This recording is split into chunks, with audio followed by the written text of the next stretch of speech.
Manchester United, the club that splashed £80 million on Rasmus Højlund from Atalanta. That's right, £80 million. News comes from Old Trafford, where right now Manchester United are parading their confirmed new signing, Rasmus Højlund, on a contract running until June 2028 with the option of a further year subject to international clearance. There he is. He's 20. Erik ten Hag delighted to get a striker who scored 27 goals in 87 club appearances, including 10 in Italy for Atalanta last season, 9 in Serie A. And what did they do?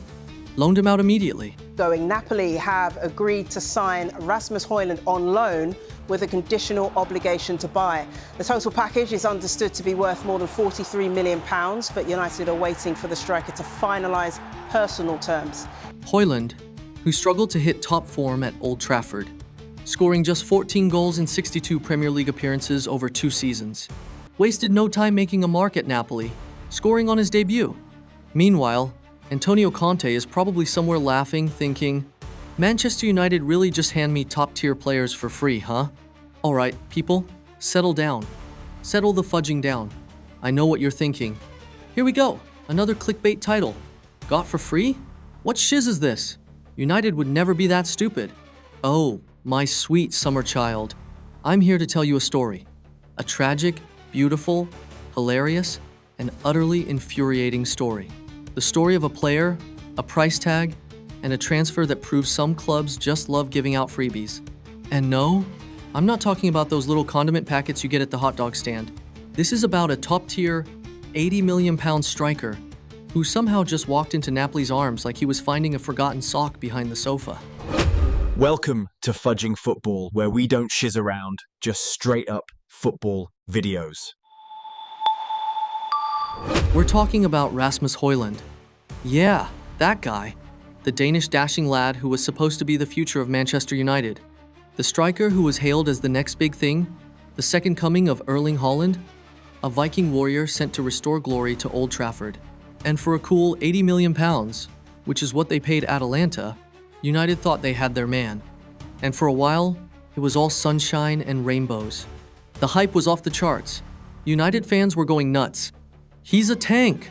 He's fast. He looks just like that guy from that show. You know, the one with the Vikings and the swords and all that shiz. Yeah, that's what they were saying. And his stats at Atalanta? They weren't bad. Let's be real. They weren't world-beating either. We're talking 9 goals in 32 appearances in Serie A.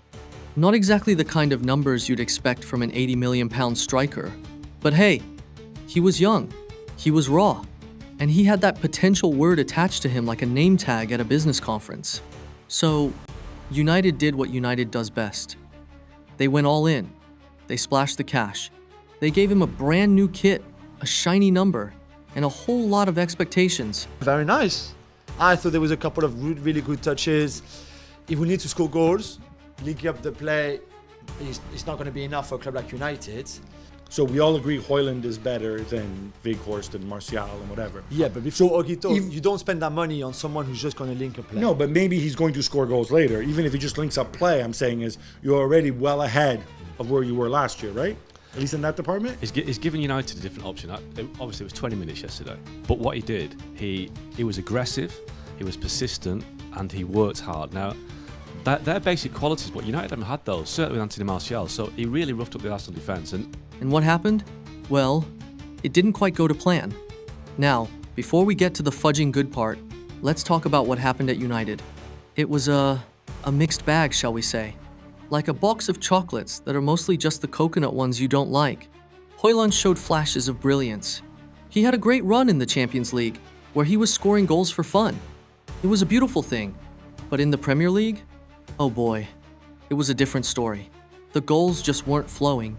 The pressure was immense. And what did the fudging media do? They started sharpening their knives. The pundits, the ex-players, even the fudging tea lady at the training ground probably had a word to say.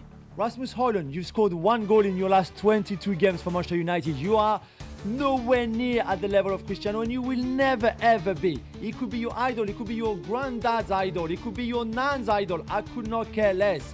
You just don't do that. He's not a natural finisher. He's not living up to the price tag.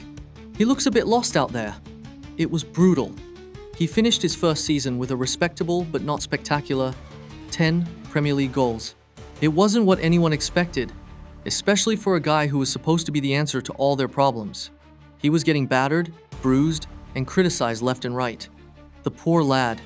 And then this season, it was just more of the same. The pressure got to him. The shiz just didn't work out. United went and signed Brian Mbeumo and Benjamin Sesko, basically saying, yeah, about that striker spot, we're going to try something new. And that was that. Hojlund, the £80 million golden boy, was suddenly surplus to requirements. And that, my friends, brings us to the present, to a story so unbelievable, so mind-boggling, that you'd think it was straight out of a fudging cartoon. Because this past weekend, Rasmus Højlund, the Man United paid £80 million for, scored on his debut for Napoli. That's right, he's back in Italy, the place where he actually had some success. He made his debut over the weekend, and what does he do? He scores a fudging goal. And not just any goal, a goal that looked clinical, confident, and exactly what United fans had been begging for. A goal that showed the potential, the raw talent that they had believed in. A goal that felt like a slap in the face to everyone at Old Trafford. And how did Napoli get him? Get this, a loan deal. A fudging loan deal. With a conditional obligation to buy that could see the total package grow to, wait for it, about 44 million. That's a huge, colossal, ginormous haircut on the £80 million United paid. Napoli basically looked at him, saw he was struggling, and said, we'll take that guy who cost you $1 bajillion and give you a fraction of the cost maybe. It's like they got him for free. It's like finding a vintage Rolex at a yard sale and the person selling it says, yeah, I don't know, maybe $5? It's a deal so good it makes you want to cry. If you're a Napoli fan, and throw your TV out the window. If you're a United fan, and you know what this reminds me of? It reminds me of the fudging Kevin De Bruyne saga. Remember that? Chelsea got him, didn't give him a chance, and let him go to Wolfsburg for peanuts. He absolutely tore up the Bundesliga.